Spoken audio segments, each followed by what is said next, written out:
The second college football playoff rankings are out. Texas is in a peculiar spot because they are top 10 in the country as they have a huge matchup ahead of them. In a lot of people's eyes, this could be make or break for the two-loss Texas Longhorns as they go in between the hedges to Athens to face the Georgia Bulldogs. You see the playoff implications there for this game. We'll discuss that here on Southeast Sports Plus. I'm Gerhard Mathangani, joined by Patrick Walsh in this one.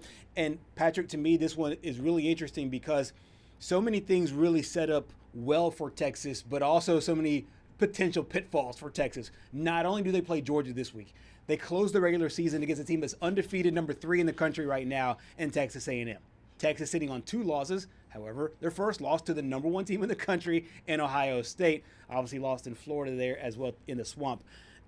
To me, I don't know if this is make or break because of Texas A&M. Right. But this is probably as close to it if they want to be able to keep that candle burning, so to speak. Here's the thing. I think, well, first of all, I can see Texas winning this game because their backs are up against the wall. Me too. And I feel like Steve Sarkisian coached teams when their backs are against the wall. They come out and they have a chip on their shoulder and they come out and play. And they play hard. Yeah, it wasn't a great game a few weeks ago against Mississippi State. Right. Found a way in the fourth quarter to come back and win. Dominated Vanderbilt to start the game. Almost let it slip away with it there in the fourth quarter. Right. Found a way to win. I feel like it's just another message of find a way this week between the hedges. But I think, honestly, I can see Texas still making the college football playoff with 3 losses. I can especially see it if they lose this game but beat Texas A&M. Right. I could especially see it then. But right. I think if they win this game, they're in. So I'm right there with you. I think Texas with 3 losses can get in. One of the things I do think, though, is I think it matters which game you win because there's something in my head that's telling me that if Texas A&M remains undefeated till that final week of the season, and the last game the committee sees is Texas beating Texas A&M, Yeah. I think that works well in Texas's favor, more so than beating Georgia and then 14 days later, essentially 14 days later, knocking off Texas A&M. I know it sounds kind of weird because it's like you're still ending the season with 1 win, 1 loss against 2 top 5 teams. But in my opinion, I think that if they end the season off on a good note, they end the season off with a win over Texas A&M, to me that bodes well for them, and let's say they keep it close against Georgia, bodes well for them in the committee's eyes. And obviously, like it's kind of the old school way of thinking, like, hey, you want to lose your games early, don't lose them late because losses late are hurt more. That's more of a BCS mentality, more of the old school 4-team college football playoff mentality, more so than it is now. But to me, there is something to if they were to give Texas A&M their only loss of the season, it would give them a bump that I don't think the Georgia game will. Let's just say it as it is. I mean, obviously, Texas loses both of those games, they're out. Oh, for 100%. Sure. Yeah. I still could see it's still a top 5 game this weekend. It's still a road game this weekend. That's true. Yeah. And I mean, you got to give them if they keep the A&M game close. Yeah. I would argue beating Georgia and losing by 1 possession to A&M is better than losing to Georgia by 1 possession but beating A&M. But beating A&M there at the end. And I agree as far as on paper because I think that the committee respects Georgia, respects the resume, obviously Texas A&M too because they're undefeated. But it will be interesting because those matchups to me are key because this year's Georgia team, just breaking down the game for a little bit, this year's Georgia team is really not built like a lot of the old Kirby Smart teams. This year's Georgia team is one of the worst as it relates to getting to the quarterback and getting to the passer. I think this could be a game where Arch eats because Georgia, unlike previous years, they used to just keep a defense. They're all now with the Philadelphia Eagles. But, I mean, like, they used to be able to sack the quarterback, pressure the quarterback in a way they're not doing so this year. I can see a scenario where Arch, who's been playing well over the last couple of games, continues to do so. And we talked about this with Roger Wallace on Monday. You almost wonder, we saw after – Arch before the first open week of the season, he started to find a little bit of something, a little bit of a groove. Right. Came back after the open week, reverted back to the old Arch. Now, this open week, he came in off a game where he was coming off a concussion.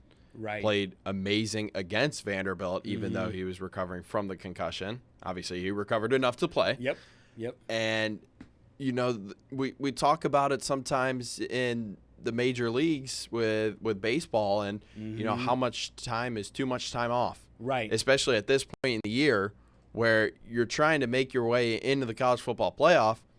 You're on a win streak right now after losing in the Swamp. Yep. Yeah, the wins haven't been pretty, but a W is much better than an L. And now you have to come in to a game against Georgia, who is also feeling pretty good after they definitely answered some questions last weekend after the Florida game.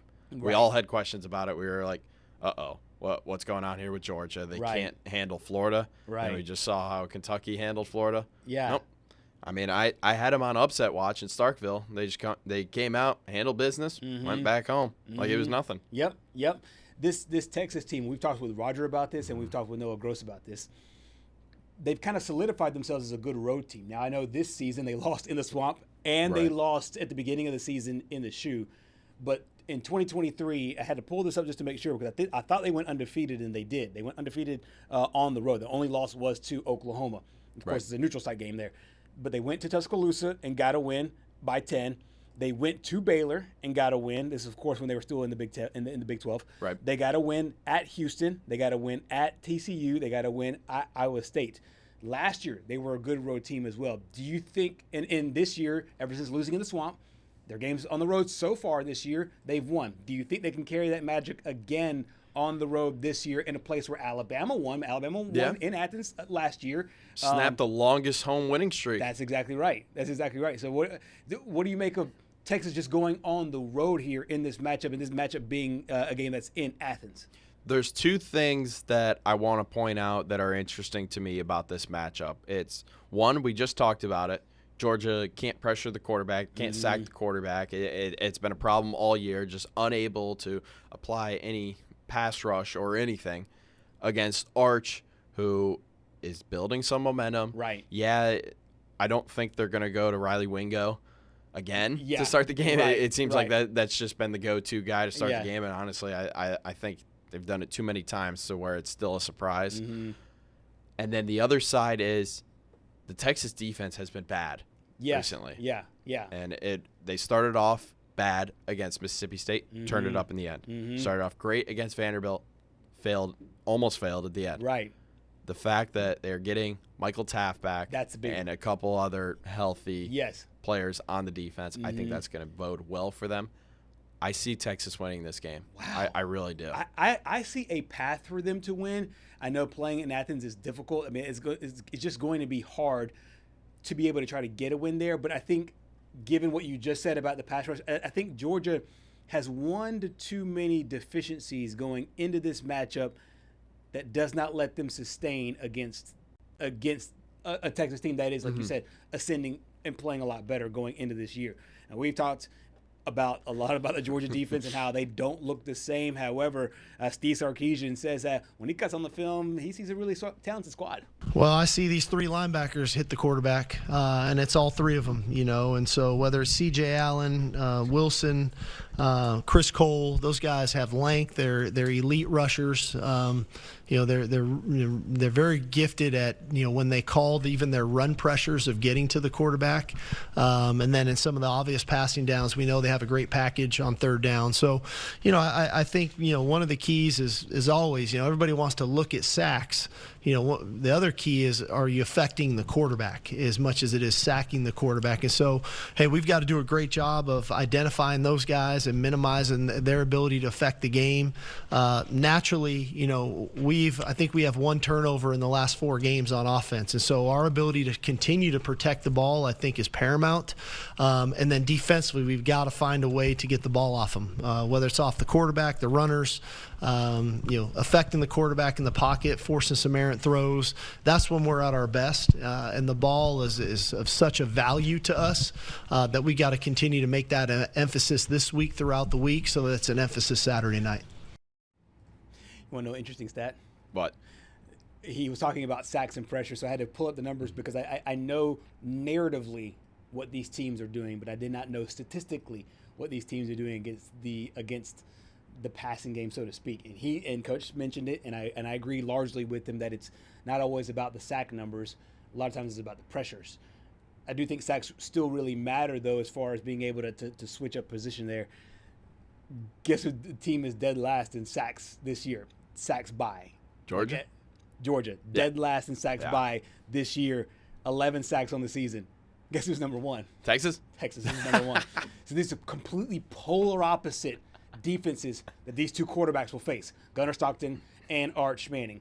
And as we make these quarterback comparisons, I think it's really interesting because I see a path of Arch doing what he's been doing for the last 2 games.